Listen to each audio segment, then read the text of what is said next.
වැඩිහිටියන්ට වඩාත් සුදුසුයි. මෙම වීඩියෝව හුදෙක් රසාස්වාදය සඳහා පමණි. ශෘංගාරාත්මක සාහිත්‍ය පිළිබඳ විවෘත මනසක් නොමැති අය කරුණාකර නැරඹීමෙන් වළකින්න.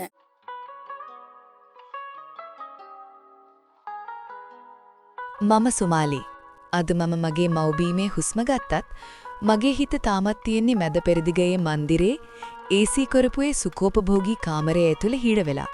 මීට වසර 2කට පෙර මම මේ රටට ගියේ මගේ දරුවන් දෙන්නාගේ අනාගතයේ හීනයක් නොවි සැබෑවක් කරන එක මගේ එකම අරමුණ නිසයි. ඒ විශාල නිවසේ අයිතිකාරිය වුණු මැඩම් හරිම සැරයි. ඇය ඉදිරියේ මම නිකම් සේවිකාවක් විතරයි.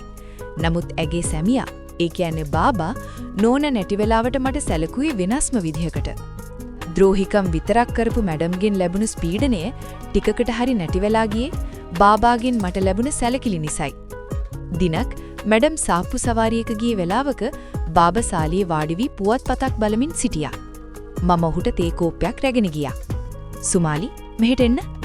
ඔහු ඔහුගේ භාෂාවෙන් මෘදු හඬින් කතා කළා. "ඇයි බාබා? තේ එකේ සීනි මදිද?" මම බයෙන් ඇහුවා.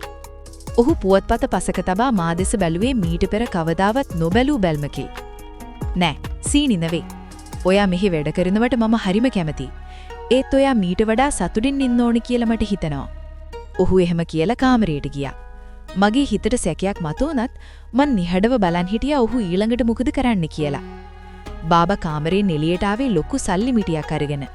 හෙමින් මගේ ළඟට ආපු බාබා ඒ සල්ලි මිටිය මගේ අත උඩින් තිබ්බා. "මේක තියාගන්න. මට හිතෙනවා මේක ඔයාට ගොඩක් වටිනවා කියලා. ඔයාගේ දරුවන්ට මොනවා හරි අරන් දෙන්න." මම ගැහෙමින් ඒ සල්ලි මිටිය ආපහු දුන්නා. "එපා බාබා.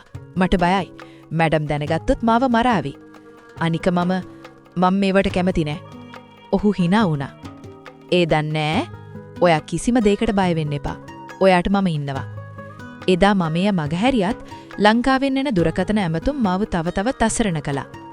"කෙල්ලේ, ලොකු පුතාගේ ඉස්කෝලේ වෑන් එකට සල්ලි ගෙවලා නැහැ කියලා අද දරුවව පාරේ බස්සලා.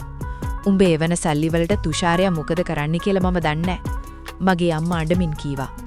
මගේ සැමියා තුෂාර බීමතින් සිටි නිසා මා සමග ඇමතුමට ආවේ නැහැ. මම තනිවම වැළපුණා. අවුරුද්දක් වෙන්නට ආව දුක් විඳලා හම්බ කරන හැම සැතේම තුෂාරට යව්වේ තියෙන ණය තුරුස් ටිකවත් ඉවර කරලා දාවි කියලා හිතලයි. මේ ප්‍රශ්න ගැන හිතලම මගේ ඔළුව අවුල් වෙලයි තිබ්බේ. ඊළඟ දවසේ මම මුළුත් ඇඟේ අඬමින් ඉන්නවා බාබා දැක්කා. "ඇයි මේ අඬන්නේ?" ඔහු මගේ උරහිෂට අතක් තබා ඇහුවා. "සල්ලි ප්‍රශ්න බාබා. මට දරුවන් ගැන දුකයි." ඔහු මට ලංගුනේ ඒ වෙලාවේ මැඩම් ගෙදර නොසිටි නිසාම වෙන්න ඇති. "සුමාලි, මම ඔයාට උදව් කරන්නම්. ඔයාගේ හැම ප්‍රශ්නයක්ම ඉවර කරලා දෙන්නම්. හැබැයි එක දෙයක්." "ඒ මොකක්ද බාබා?" "මට ඔයාව ඕනේ." ඔහුගේ කඩවසම් පෙනුම සහ ඒ වෙලාවේ මට දැනුණු අසරණකම මැද මගේ ප්‍රතික්ෂේප කිරීම දිය වෙලා ගියා. "හරි බාබා, මං කැමතියි." මම බිම බලාගෙන කිව්වේ ලැජ්ජාවෙන් වගේ. එදා තමයි මගේ ජීවිතේ වෙනස් වුණු පළවෙනි දවස. බාබාවේ හැබැහින් දෙක්කම මට පුදුම හිතුණා. ඔහුගේ කඩවසම් සිරීර මං මටම පනවා තිබුණු නිති රීති සියල්ල බිදලා දැම්මා. එතෙන් පතන ගත වුණු වසර 2ක කාලය පුරාවටම අපි දෙන්න රහස් පෙම්වතුන් වුණා. මැඩම් නැති වෙලාවට අපි සතුටු වුණා. ඔහු මට රත්තරන් බඩු, ඇඳුම් සහ විශාල වශයෙන් මුදල ලබා දුන්නා. මම මගේ දරුවන්ට ඕනෑවට වඩා සැප දුන්නා.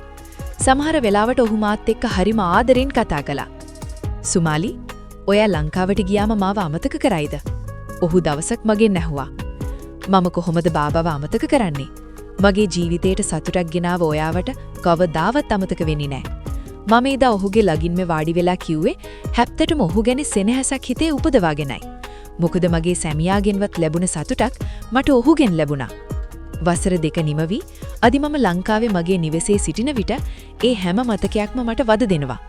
තුෂාර මගේ ළඟට එන විට මට දැනෙන්නේ මම ඔහුට ලොකු ද්‍රෝහිකමක් කළා කියලායි. දරුවෝ මට වදිනකොට මගේ පපු පිච්චෙනවා වගේ දැනෙනවා. තුෂාරට ද්‍රෝහි වෙලා හොයපු සල්ලි වලින් මම මගේ පවුල ගොඩ ගත්තා.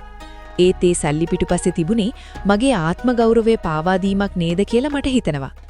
ඒ අවුරුදු 2 සතුට අද මගේ මුළු ජීවිත කාලයටම පසුතැවීමක් වෙලා. නමුත් මගේ හදවතේ කොනක බාබා ඉන්නවා. තුෂාර මගේ ළඟට එන හැම මොහොතකම මට මතක් වෙන්නේ බාබායිට සතුටු වුණ විදිය. ඒ වගේ සතුටක් කවදාවත් මට තුෂාරගෙන් ලැබෙන්නේ නැහැ කියලා මං හොඳටම දන්නවා. නිමි